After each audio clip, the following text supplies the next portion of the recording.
Ghosty fam. Welcome to the Activity Continues podcast. If you're new here, we are friends and soul sisters who recap episodes of the TV show The Dead Files. We also talk about other creepy shit and mundane stuff in our lives. I'm Megan. And I'm Amy. Thanks for joining us again. This week, Megan is recapping the Dead Files episode called The Devil Made Me Do It. And it's from season 1, way back. Way back. And episode 2, so way back. Right after Elvis. Elvis Dandelion Jar Guy, if you don't remember. So this one originally aired on September 30th, 2011. Can't believe that show's been on that long. I know. So what made you pick this one? Honestly, I feel like we hadn't done season 1 episodes in a while. Mm-hmm. And I was like, it's been a really long time since we did a way early one, because I think you covered the first one. I did. And so I'm like, you know what? I'll just cover this one. And The Devil Made Me Do It. How do you not with that? I know.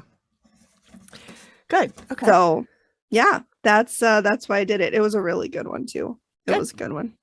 And you guys will be happy to know, and I texted this to Amy, I actually started my notes 6 days ahead of time. I know. Rock and roll. Usually Amy, Wednesday nights, so how are your notes coming? And I'm like, I should do those. You're like, maybe I should turn off Rosanna and watch my show. Maybe I should stop crafting for an hour. Well, you can watch Thursdays while you're... usually. Yeah. Usually. And that's what I do. I've been watching Castlevania again on Netflix, and I've already seen it, so I've been putting that on while I craft. Yeah. But I mean, you can watch your show. Just keep a tablet nearby to jot down anything or whatever. You can still. That's true. Yeah. I tend to, because I've already seen all the episodes, I tend to not want to watch them. Once just to watch, once to take notes, and then once to go get the sound clip. So I just do it all at once. I sit at my desk and I watch and I take notes and I go, oh, that was a good sound clip, and I record it right then. So I don't have to do it 3 times. Yeah. But if you're, also I have sat, on the couch and just taken notes either on my laptop or on a sheet of paper, and then take the pictures that way and stuff too. And that's honestly do that later. Yeah. I usually only watch it once because I usually watch it the night before. So it's fresh in my mind. Yep. But yeah, I'll watch it and take notes and take the sound clips. Yeah. All at the same time. Yeah. Because who's got time to watch it? I know. I don't have time to watch it 3 times anymore. Nobody got time for that. Nobody got time for that. I know. Now we have fucking jobs. I know. And they upped my hours. So now I'm working 5 hours a day, 25 hours a week. I'm sorry. I know. No. I mean, I could have said no, but number one, baby needs shoes. I need to have money. Right. And, until podcast money starts rolling in. And Manifest. Then you guys, I'm all yours. I got all the time in the world to hang out and do podcast stuff, which that would be my dream. Oh my God. Wouldn't that be great? Oh, it would. But also if I wasn't able to, the reason they wanted me to up my hours is they want to give me more work. So if I didn't do that, then it puts the person who's doing the work now in a hard spot. And I'd be afraid they'd start looking for somebody else who would do it full time. Who would do it full time. Then I'd be out completely. And you'd be out the door. Out the door. Doodles. So, and I don't want that to Plus you want to be a team player. You don't want to make it harder for your coworkers. Right. I want things to go smoothly as possible. And it's really not that much extra. I was a little overwhelmed this week when I started doing all the new stuff. But, it's just because it's new and I don't understand it fully yet and all that. So once we get into it, it'll be fine. Yeah, for sure. And the extra hour in dollars is good. So, yeah, it does. In finances, yeah. It does, yep. So what else? How's D&D going? We played it last weekend. I can't remember if we haven't recorded since then. So we played it last weekend for about 4 hours. And that was really good because we actually did gameplay. John took a nap on the couch, which I was totally fine with. He didn't play at all? No, we played for him, which is fine because he was just being a negative Nelly about it. So what did you call him last week? A dusty something? Oh, dusty ass. My just dusty husband. I call him Dusty. My friend Jesse. I'm sure I can't remember. You said a dusty something with 2 D's. I don't remember. I love a good alliteration. I know. You're good at it too. So yeah, so that was really fun. We actually fought our first like big creature. We fought a minotaur, Oh, and we all escaped without injury except John, who got the minotaur's axe buried in his head. oh well, you know So what? yeah, You snooze, you lose. I think we're just gonna let him die. Honestly, we Okay. don't really. The only thing we need him for is he's our bruiser, so he can carry like 250 pounds of stuff. Oh, But we have 2 war horses, and they can each carry 540 pounds. So we okay. don't really need him. Do you really need him? I don't know. And I mean, I've got the healing stuff, and John's brother, he's a warlock, and so he's got some potions. So yeah, I think we're just kick him out. You'll be fine. So yeah, that was super fun. Good. Yeah, that was super fun. What else is new? I feel like I sent messages to a couple of consignment stores this week on Instagram to see if I could sell my stuff there. Mhm. They haven't responded. No response yet. No. Well, One of them even said seen. Like, oh, how really? Instagram messages say Yep. seen. Yeah, Yep. they didn't respond. So Oh. that's fine. Yeah, well, Just keep going. just keep throwing shit against the Yeah. wall. Something will stick. Something will stick. Yeah. So, and my friend that I met, Kathy, she and I and her other friend Samantha were throwing around the idea. I think I was chatting with you about a website, and so Yeah. I think we're just going to do Etsy. Mhm. But like Kathy does the wire wrapping with stones, and her friend Samantha does a lot of wood burning stuff, Mhm. and then I do the clay. And so we are going to do a little shop. So I think we're going to meet sometime and kind of iron out the details on that. But I think that Cool. would be really fun. Yeah. A Yeah. lot of variety in one place. So Yeah. Cool. I think fun. that's, other than life and having a 2-year-old and running Yeah. after him and living life. What's new with you guys? Not that much. I do though. I have a podcast recommendation. Yes. A specific episode, actually. The whole Tell me. podcast is very good, but it's called Flightless Bird, and the host is David Ferrier, and he is a journalist from New Zealand. And the premise of it is that he was here when the pandemic broke out, and he got stuck here. He couldn't go back to New Zealand because they closed everything down, which is why they were open again so quickly after when the rest of us were still stuck at home. And so he was stuck here, and so he decided to just make the best of it and live here. And he didn't know a lot about our culture and our traditions and our things and stuff like that. So he started this podcast, and it's under the Armchair Expert umbrella. So it's the Dax Shepard, Monica Padman. So it's in that network. And he picks a topic each week and talks to other Americans about it, and to kind of understand how Americans treat this, whatever topic it is. And then he reports back to us. Yeah. And it's really interesting because, when you grow up here, you don't think about like, why did this come from? Why do we sing happy birthday? That kind of thing. And it's just a normal thing. Yeah. And he's finding out all this stuff. So he actually knows more than we do. But the first episode is religion. Oof. And it was really, really interesting. And I think I had said in I think it was our last episode, where we were talking about how I think it was the Spanish that came into where did your episode take place? Not last week, the week before. Anyway, and they converted a bunch of them, and we were saying, well, that probably was a pretty harsh conversion to Catholicism.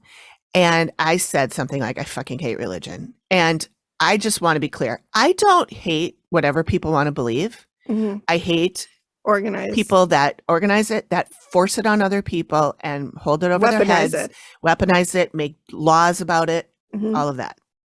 That's what I mean by that. So this episode is really interesting because the U.S. is known as a Christian nation, but first of all, there's a billion different kinds of Christianity. Right. And yes, it's weaponized, it's politicized, it's all of this stuff. And so it was really, really, really interesting. And there was a whole thing about, he talked to a guy who was Catholic, then became an atheist, and now considers himself a Christian, not Catholic, but a Christian. But It's he's not like amazing how super many religious. Catholics Yeah. don't stay Catholics. There's a lot of fallen Catholics. Yeah. Mhm. Yeah. Well, when you're that strict, Yeah. it's like when you raise children and you're super strict, and then they get to high school or Yeah. college and they just And cut loose. Yep. Yeah. Yep. But anyway, Flightless Bird, you can find it on Spotify because all those armchair expert ones are on Spotify, which kind of sucks, but whatever. Oh, which reminds me, we are on Spotify. You know, our podcast has always been on Spotify, but the video podcast, I just started uploading to Spotify. Oh, cool. Yeah, And I think you mentioned that last week. Yeah, I think I did. Well, I checked the stats today because I uploaded the one for next week, and we have one view of one of our episodes. So nobody's watching, but that's Listen, okay. It takes time. Yeah. It takes time. Yeah. So anyway, we'll see. I don't know if nobody watches it. Maybe I'll quit uploading them, but that's where we are. Okay. I feel like there's more happening, but I just can't remember anything. So. Oh, my best work friend is leaving. Oh, that's too bad. I'm really upset about it. Where are they going? I mean, it's a much better opportunity for them. It's in the field that they want. Good. So like, I can't begrudge them that, but I'm just like, you fucking dick. I hate that when, I mean, obviously you can still be friends with them. You and I did that when we stopped working together. Oh my God, I know. But you want an ally at work. I know. And I have other ones, but like he is like BFFs. Yeah. Like, yeah. We just is he going somewhere that he can take you? No. Oh, okay. I mean, maybe, but I mean, I do like my company. I don't want to leave, but I just am like, oh, you dick. That sucks. It really does. Like, it really ruined my day when I found out. But, you know, I'm happy for him and everything. But selfishly, I'm like, the fuck? You didn't ask me first? I do not remember signing off on this. Yeah. I did not give me permission to do that. So that's a bummer. Yeah. But, you know, is what it is. Yep. All right. Oh, I do do remember why I picked this episode. Oh. In addition to season 1. It takes place in New Jersey, and Frank Sinatra is from New Jersey. And I love You're a big Frank Sinatra. Frankie fan. I love me some Frank. My dad and I danced to The Way You Look Tonight at my wedding. Aww. So I do love a good Frank. Yeah. So that's partly why I picked it. Cool. All right. So we are do we have any content warning? Is there any triggers? There's murder. Okay. There's a little bit of homophobia. Okay.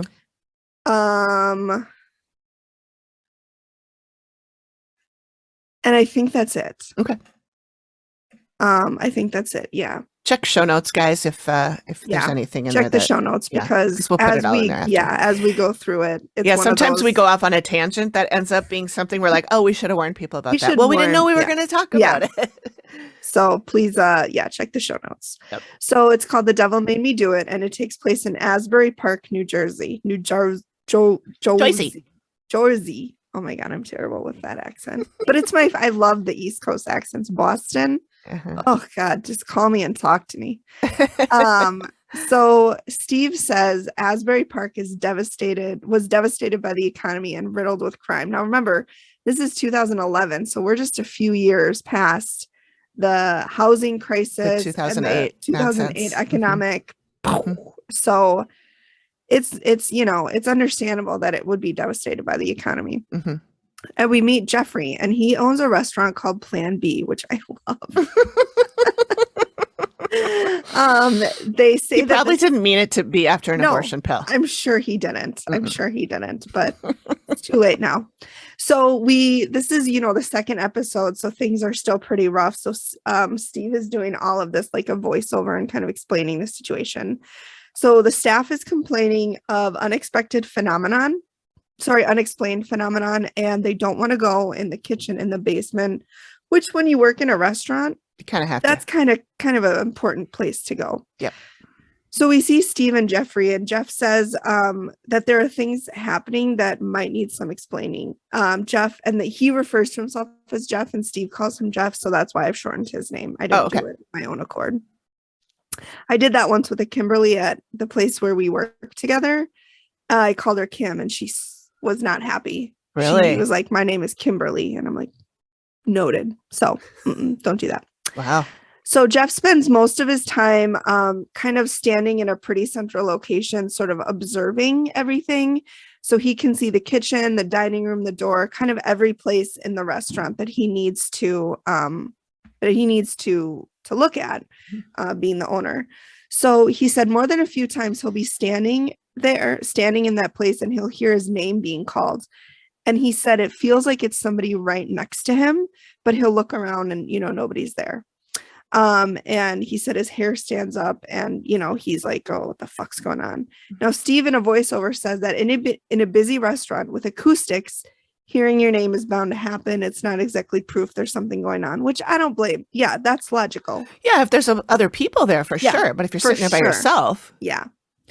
So Jeff said the scariest thing was that he was in the basement one afternoon. He was down there with his friends, and as they were walking down the stairs, they looked towards the back wall. Now, this basement is unfinished, so there's a lot of 2x4s just open, not walled in, or whatever they do to walls to make them walls. Drywall, I think. Yeah, that's probably it.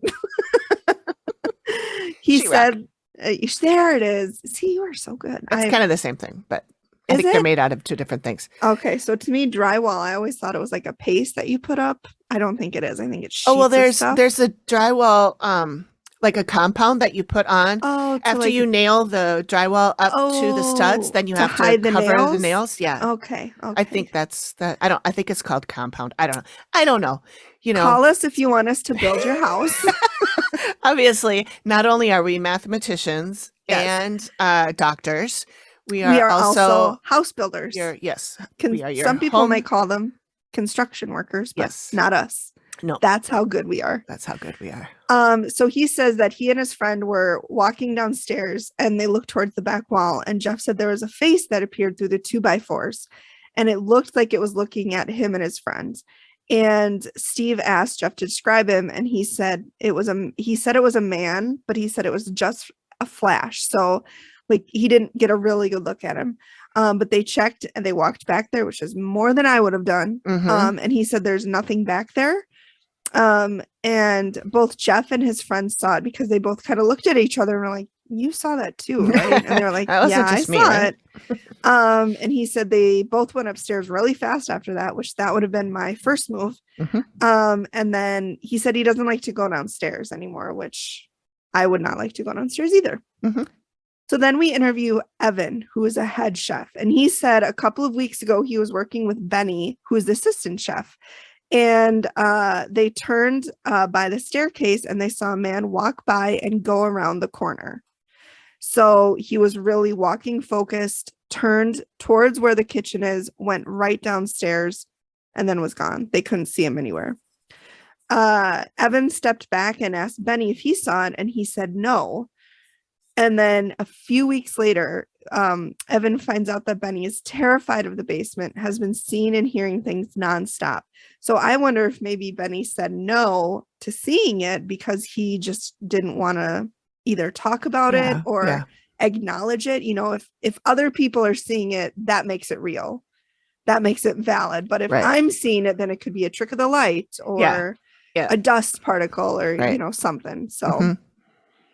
So then we talk to Benny, the assistant chef. So he's worked there for 2 years, and he said he doesn't like going in the basement because something happened down there. He said when he goes down there, he feels like somebody is down there with him. He feels like somebody is on his back. Ew. He feels like weird things touch him, and he feels like he's in physical danger. And he said it happens every single time he goes downstairs. Wow. And that's all the people we interview for the restaurant. So now we're digging into the archives. And we find a murder in the location that happened about 14 years ago, from 2011, not 14 years from now. So then we interview 2 detectives. Neither one of them have names. They're never introduced. I did make a note that in the closed captions, Steve goes, now either one of you is used. Either one of you is. I just paused and laughed He's really so hard. I was funny. like, Steve, you're so Brooklyn. I know. Love it. So we April 29th, 1997, these two detectives that were interviewing the no names responded to a call and found a body in the basement of this location. The victim was Ray Johnson, 72 years old, owner and operator of When I Was a Child Collectibles, which was an antique store. Steve asks if there's anything specific they can remember about the body or the scene, and the detective one said the body was in the basement on the floor. He was bludgeoned, his head was bludgeoned with a hammer. Yikes. Then we were introduced to Moses Farrow, who incidentally is the same name as Woody Allen's son, because when I tried to look up Moses Farrow to get any follow-up, all I got was Woody Allen's son, Moses Farrow. Really? Yeah. So, yep. Not him, though. Not him. Not the same guy. Nope. So Moses Farrow was arrested and charged with homicide. He was 20 at the time, and he was homeless. He had been working for Ray for 3 to 4 days. Moses told law enforcement that he was working for Ray. Ray came up behind him and grabbed his butt. So Moses turned around and hit him with the hammer, because that's, of course, natural response. Moses said Ray didn't go down. He said he was staggering, but he wasn't down. So Moses hits him one more time in the head, and then Ray goes down. As Ray is laying on the ground, Moses hits him at least one more time, which is not wrong, because I did some digging. He hit him 12 times in the head with a hammer. Holy shit. Times. Yeah. Yeah. Oh my God. So this was definite homophobia on Moses' part. Yeah. Because it comes out later that Ray was a big proponent in the gay community. And he was, known to be gay. So, yeah. Detective number 1 said that Moses had a girlfriend who lived in Ocean Grove, which is the town next over from Asbury Park. When they spoke to her, she told them that Moses told her he did it. He got convicted, and he's currently serving 30 years at Trenton State Prison. So he's currently in jail. He's still alive now? He's still alive. Yep. At least he was as of 2011. Oh, I know that, because I remember this from that. But like I said, I tried to find. But you can't find anything about him now? All I could find was an article about the crime, and that was it. I couldn't find any follow-ups, because it all talked about Moses Farrow, Woody Allen's son. And I'm like, who cares about Woody Allen, first of all, and his children? So then we meet Jennifer, who's Moses' former girlfriend. So the night that he killed Ray, he showed up at her house and told her he killed his boss, just like right out of the blue. But she didn't believe it at first, which I can and can't understand. Like, of course, why would you believe somebody who told you, they killed somebody, but at the same time, why would you joke about that? Yeah. She says she believes there are things that can happen in someone's life that destroy their psyche and their ability to think rationally. But then nothing else is talked about regarding that, and we don't really get more on that subject. I'm assuming that it refers to the, alleged butt grab that we get, because Moses is the only one around to confirm that. And, whether or not Ray did we'll never know. I have a hard time thinking that he just walked up behind this person that he'd known for 4 days and grabbed his butt, but who knows? So then, really interesting, we talked to Moses, the actual convicted killer. He's in prison. So Steve asked Moses to walk Steve through that day. Moses says he was working, pulling nails out of wood, and he bent over to pull a nail out of a piece of wood, and Mr. Johnson grabbed his ass, so he hit him upside the head with a hammer. And Steve asks if he wanted to kill him or just make a point. And Moses said he just wanted to make a point. And Steve said, you made your point 9 or 10 times. He made his point 12 times. 12, yeah. And you don't want to make a point if you hit someone in the head, they're still walking. You hit them again so they go down. Once they're down, you hit them another 10 times. That's not making a point. That's not making a point. Wow. Moses had never done anything violent in the past. And he said, I don't know what brought me to that point. I do. It's called homophobia. Mm-hmm. That's what it is. Well, I think the title of this episode is kind of leaning toward there was some kind of entity Yes. at the place that made him do it, but I don't know if I buy that. I don't think I buy that either. I mean, maybe it emphasized, or it what's the word I'm looking for? It not emphasized, but brought yeah, I know out, what you mean. Exacerbated or yes, something. Yeah. exacerbated feelings that were already Mhm. there Mhm. and kind Could of be. strengthen them. I don't know. I don't know. So then we go to Amy, and we show Amy in the car. She's already getting physical sensation. She said she has physical pain, 2 sharp blows in her jaw. And she said wherever she's going, she knows something powerful is waiting for her. And that's a sound clip. So I didn't get any sound clips from Steve, just Amy. Okay. She usually has the best ones anyway. She does, yeah.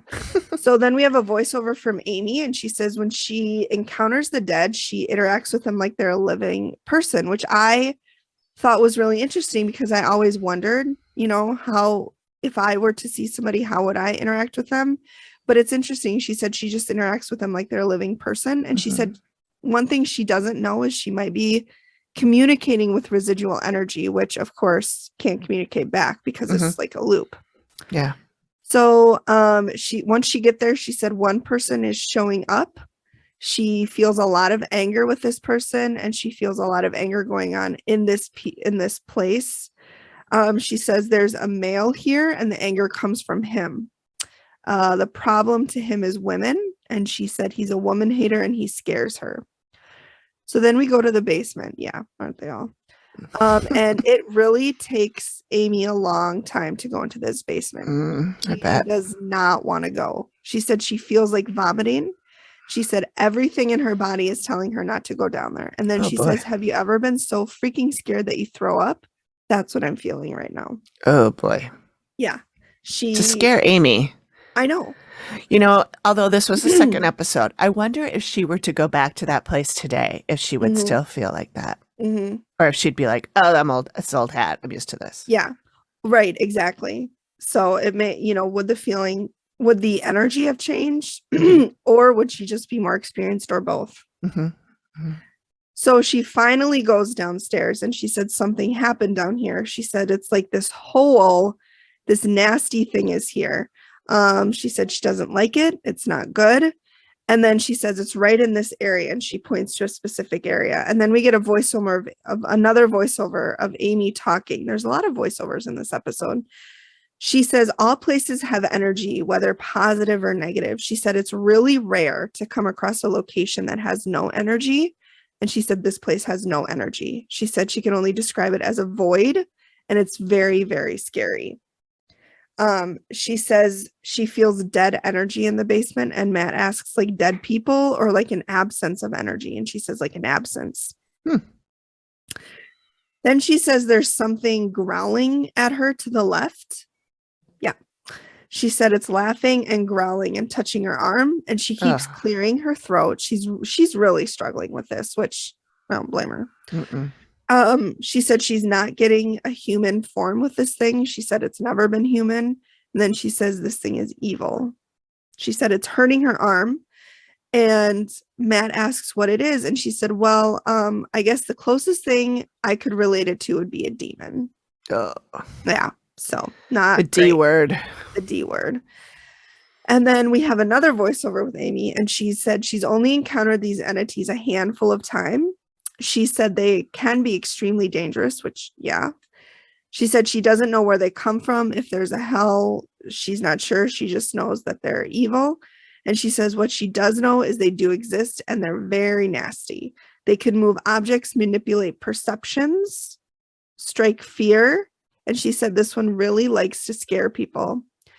And then Amy says that something happened here, something like right side of her face, her jaw. And she said there's anger and there's despair. And she said one is anger and one emotion is despair, and anger is pounding on the despair. And these are people. So one person's very angry. One person is, and who does that sound like? So then we go into the kitchen, and she said she sees his energy in here, meaning the man who, or the person who's very, very angry. Mm-hmm. She said she sees his energy in the kitchen. It's very solid. And she said it's not like she's talking to him. He's not here. Mm-hmm. Matt asks, okay, well, his energy is here, but do you know if he's dead himself? And Amy said, no, she doesn't think he's dead. She thinks he's alive. It's so bizarre that you can leave your energy somewhere and not be there. Yeah. And Steve says that in the reveal too. He's like, I'm really having a hard time wrapping my brain around the fact that you feel this person, Mm-hmm. but they're alive. But he's in prison. But he's in prison. Yeah. Yeah. It's crazy. I know. She said his thought processes are distorted and disturbed. He doesn't perceive reality. She whispers that she doesn't like him and states that he was in jail before for robbing or burglary. She said the demon will get very, very angry and it will influence people, wreak havoc. Matt asks how, and Amy says it causes things to happen. Okay. So then we get another voiceover from Amy. Take a shot every time Amy has a voiceover. She said Amy states that the way she encountered the male was as a residual energy. She said at some point something very violent happened here, and a part of his personality still remains. That's so bizarre. I know. So whatever happened was so violent that a part of him stayed there. I don't understand enough about energy to understand that. Like Steve, I can't wrap my head around it. I'm not saying I don't believe it. I'm just saying I don't get it. I don't. Yeah, like the event was so violent and so traumatic that it caused a piece of him to break stay off there. and stay there. Yeah. Bizarre. Yeah. Oh my God. It's crazy. So then we come to the sketch, and Steve does a voiceover stating that when Amy sees an identifiable figure, they bring in a sketch artist to put her findings down on paper. Well, that's interesting. I don't remember him ever describing that before. Yeah. And thank you for telling us what a sketch artist is. So it's a really in-depth sketch, with the fact that Amy is like, during the sketch, Amy feels anger from this person who I didn't quite get if it was his energy or if it was the entity, but whoever it was, she saw him wearing a yellow shirt and yelling at her to shut the fuck up. And she said, I want to leave. And she actually starts crying. And the sketch artist is like, well, do you want to leave? Like, we can leave. And she's like, no, let's just do it. But I remember her talking about this one in that Q&A. I think it's the beginning of season 3. It is season 3, talked episode about 1. Yep. She talked about this, and she said he was in the room with her while she was having him sketched.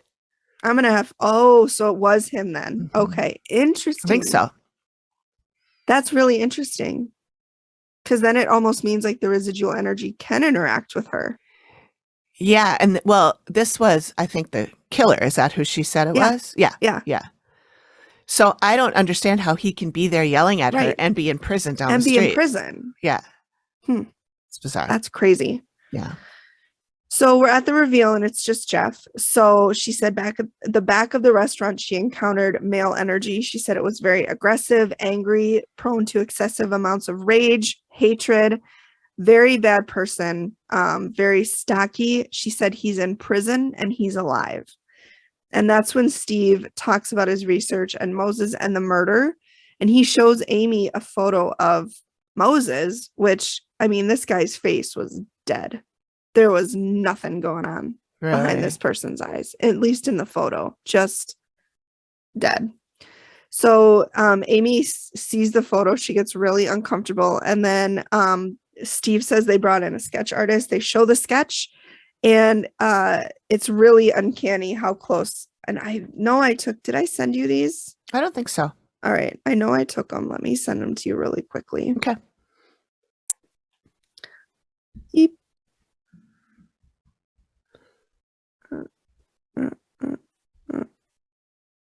Oh, come on. Don't be a silly goose. You might as well go back to the pond if you're going to be a silly goose.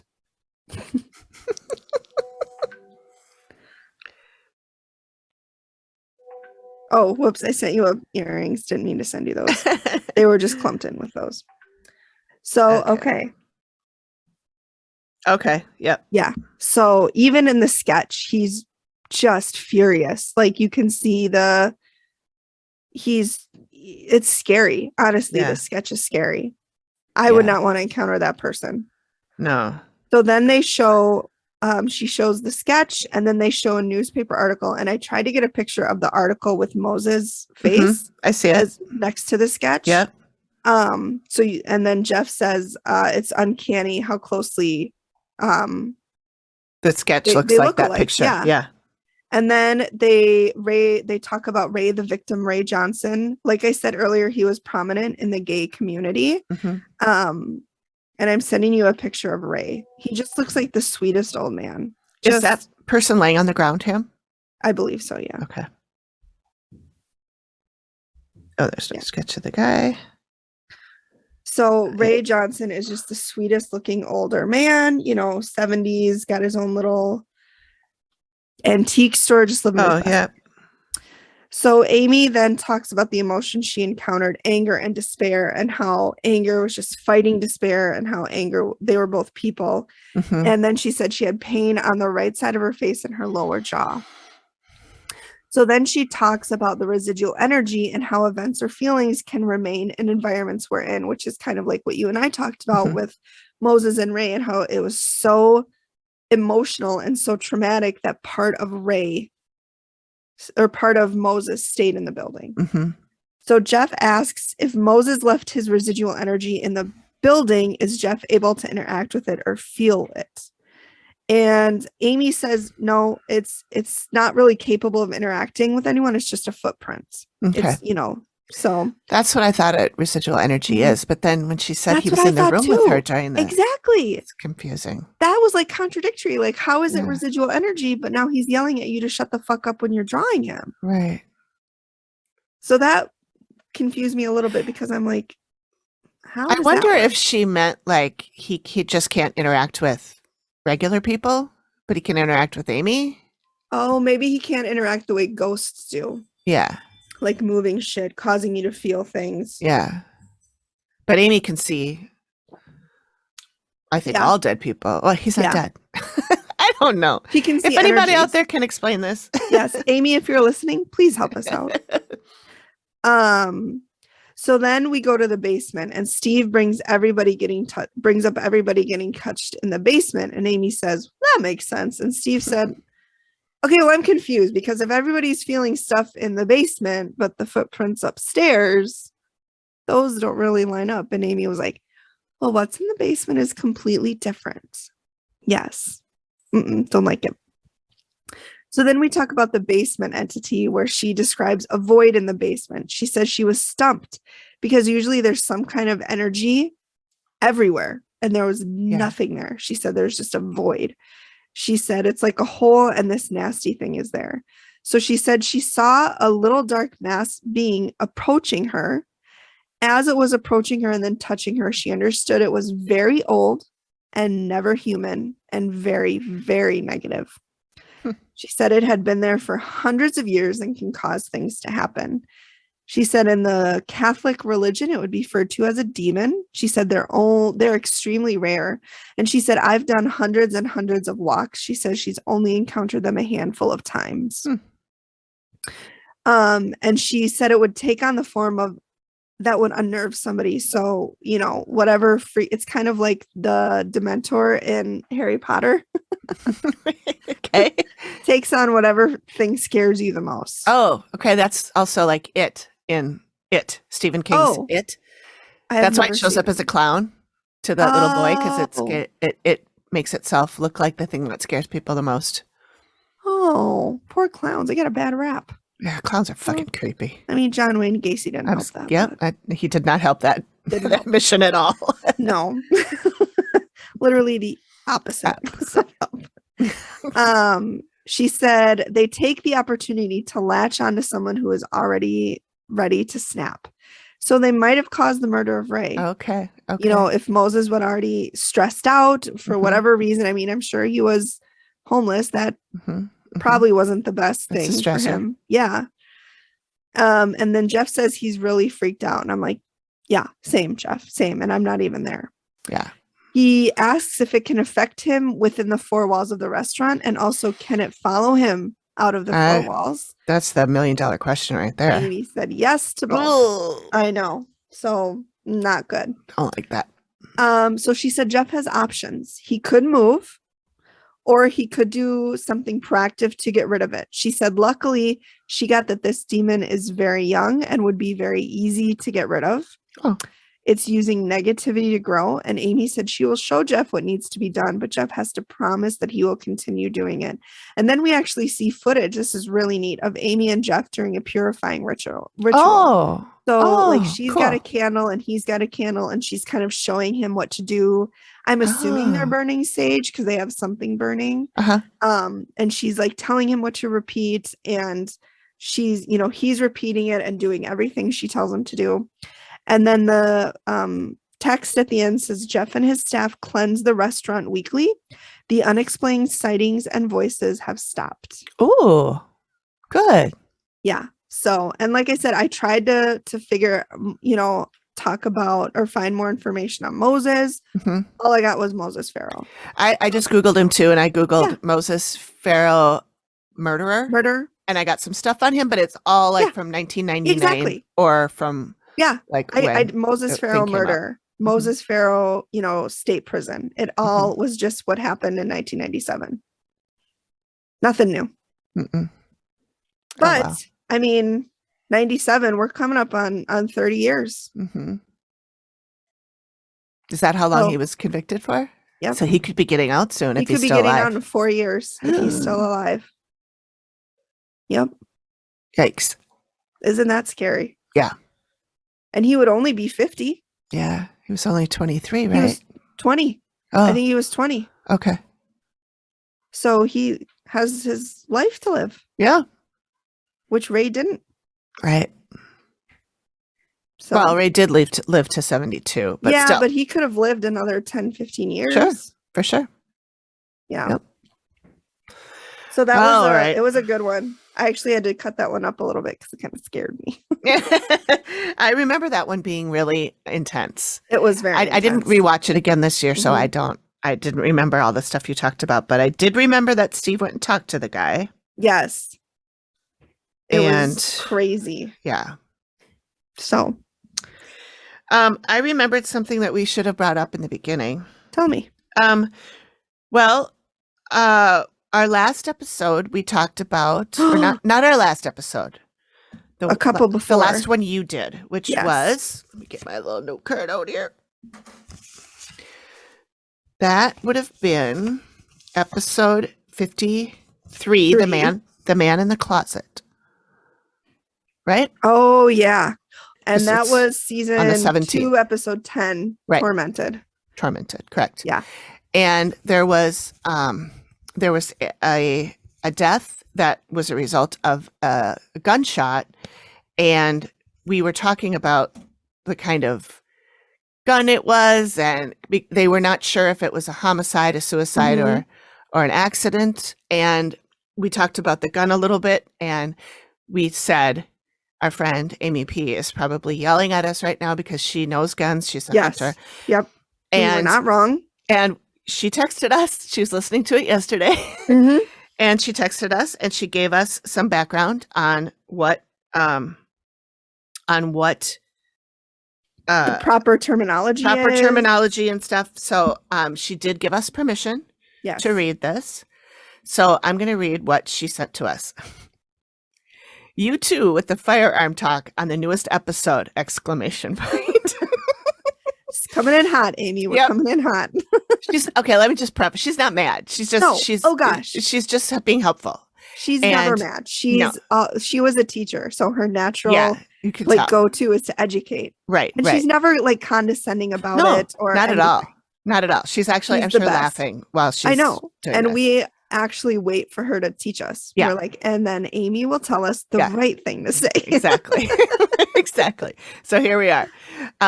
She says, firearm is a preferred term to gun by most hunters. Firearm safety elicits more of a respect for a machine that can kill. And then she said, I haven't been scope bit, which I think is when the thing hits you. She I would said, think when it's like a kickback. yeah, I think it's like that. She said, What's it called? I keep Oh my my face. God. Recoil. Recoil. There you go. I There think we go. kickback is right too, though, isn't it? Oh, Amy's going to Oh, tell it probably us. is. Oh my God, Amy? Amy. I'm so sorry. Text us. She's like, I just texted you about this, you Like, I guys. thought I got this clear. Okay. So she says, I haven't been scope bit. I keep my face far enough away, but I know people who have been bit. It's also squeeze the trigger, not pull, which I knew, but I always forget that. see, Because, I you know- always know. say, when are we going to pull the trigger? Right. You know, you don't say And squeeze the the trigger. movies say Yeah. pull. All right. And when does the movies get anything wrong? Yeah. I know, Never. right? Never. And she said, a pull will jerk the firearm. That makes sense. So it yeah, would because if you're hit like you. pulling it, it's like, Mhm. Mm-hmm. that's how guns work. That's right. Sorry, firearms. Oh my We God. know so much now. We're so smart. She says, yes, 12 to 13 pounds is a damn heavy rifle. Yeah. Rifle means it has rifling or spirals down the barrel to help the projectile. Muskets did not have this and were not very effective. You are welcome for your useless facts of the day. And I said, they are not useless. And I said, can we read that on the show? And then she said, here's another one that she said. It's one of those things that people use gun all the time in the media as it brings out a gut reaction. We are taught. Exactly. Greg's home from the store. We are taught firearm. Okay, I read that wrong. We are taught firearm, so we also learn the respect for it. People use. She's talking about when you're learning how to fire a gun and learning gun safety and like knowledge. the actual class you're in. Right. She said people use both, but they really do deliver a different response. They do. In firearm safety, the first two things you learn is to treat every firearm as if it's Like loaded. it's loaded. No finger on the trigger. Check the safety in the chamber where the bullet and shell is located, or where a bullet or shell is loaded, and the magazine where the others sit. The other and never aim it at anybody. Right. The other thing we learn is never ever point the end of a firearm at a person or anything you can't recognize. Yep. Even when hunting, if you can't fully identify what is behind your target, you should not shoot. That's where we end up hearing about hunters accidentally shooting someone in their party. They get excited and don't identify. Dick Cheney. Yeah. Right? Shot his friend's face off. I used to work with a guy who was a firearm buff, let's say, and he would come in and talk to me every morning for hours. I'm like, And I you were actually like, have work read to the do. room. He was also a little QAnon.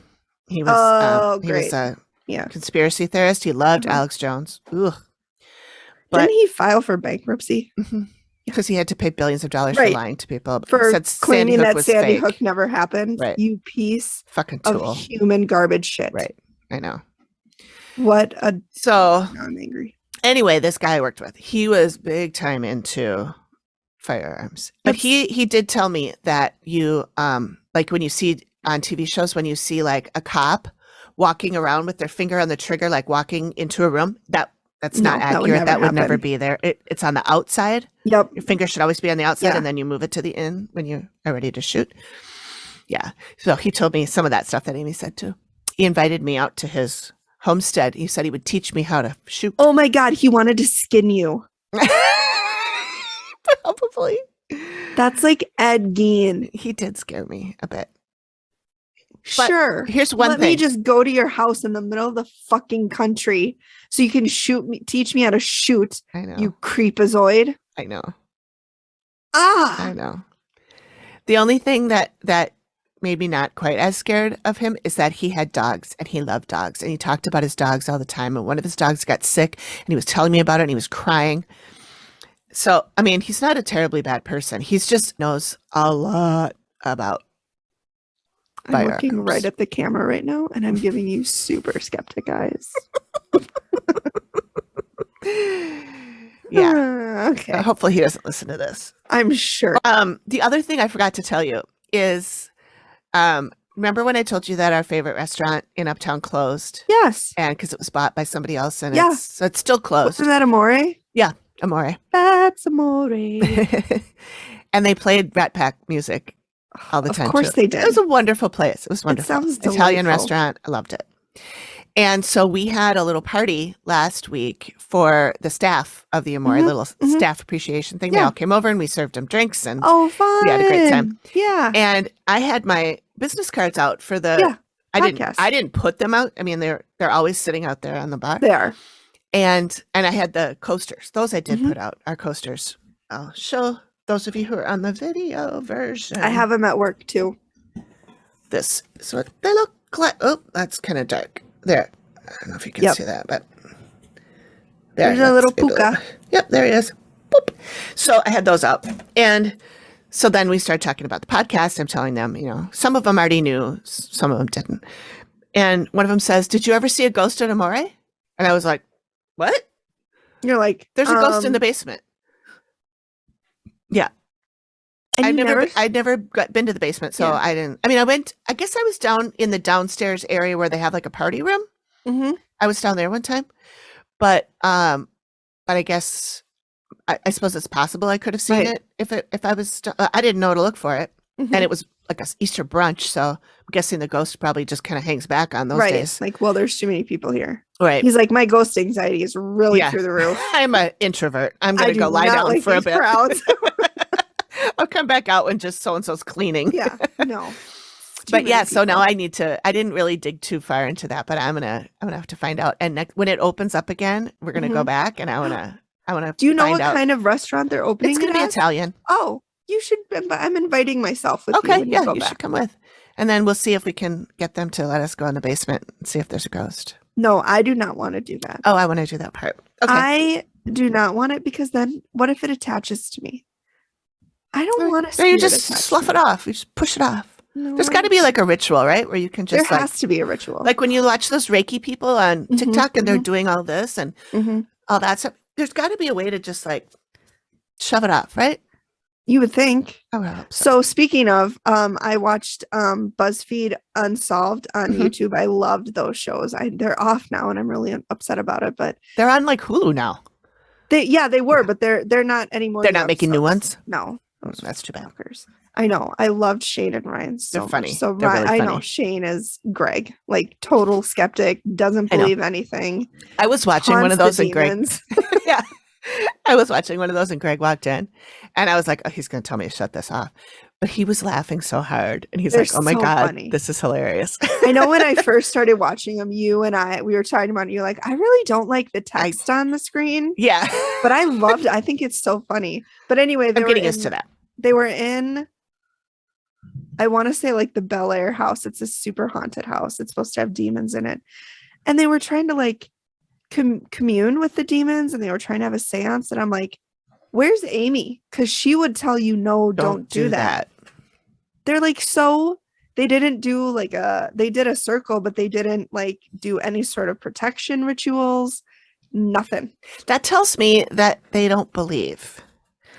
Because either they don't believe or they don't take it seriously enough to do proper steps. Yeah. They probably are like, they probably play with Ouija boards. They probably do.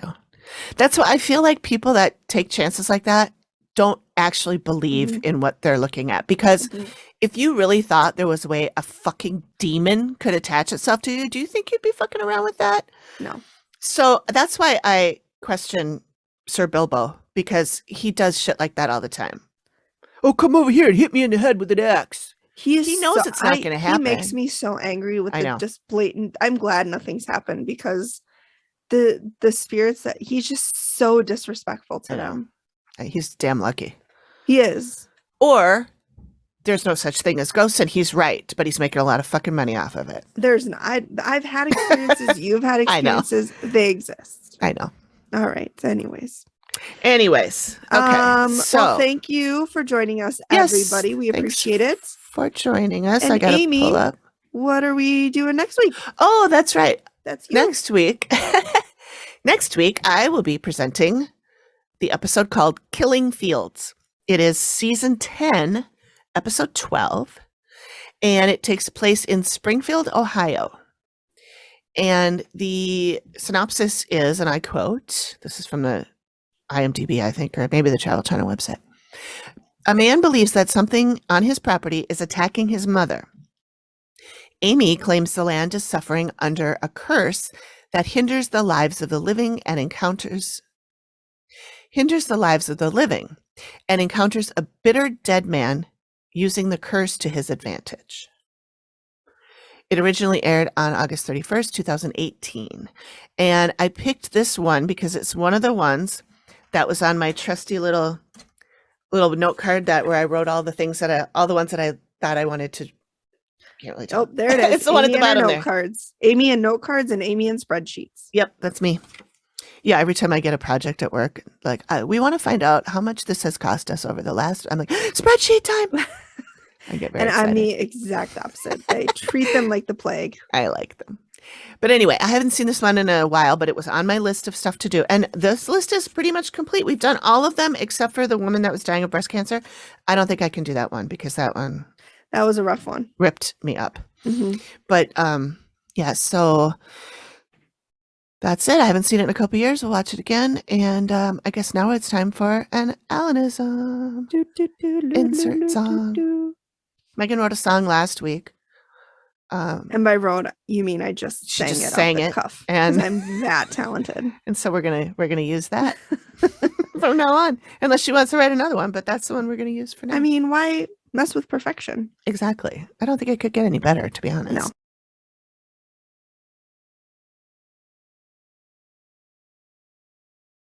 No. Okay. So do you want to throw me a number? 70. 70. Okay. Okay. This is Jackie and my dad. Jackie's my stepmom. Mm-hmm. And my dad were watching a scene from a war movie. Okay. And my dad says, that's acne or blackout. And Jackie says, you mean flack? And he says, that's right. Literally, I had no idea where that sentence was going. No. From one word to the next. Most of the time you don't. Yeah, you don't with Alan. You just don't. Okay. Anyway, so thanks, everybody. Good times. Thanks, everybody. We'll talk to you next time. Yeah. Bye. Bye. All right. All right. I'll talk to you later. Okay. Bye. Bye.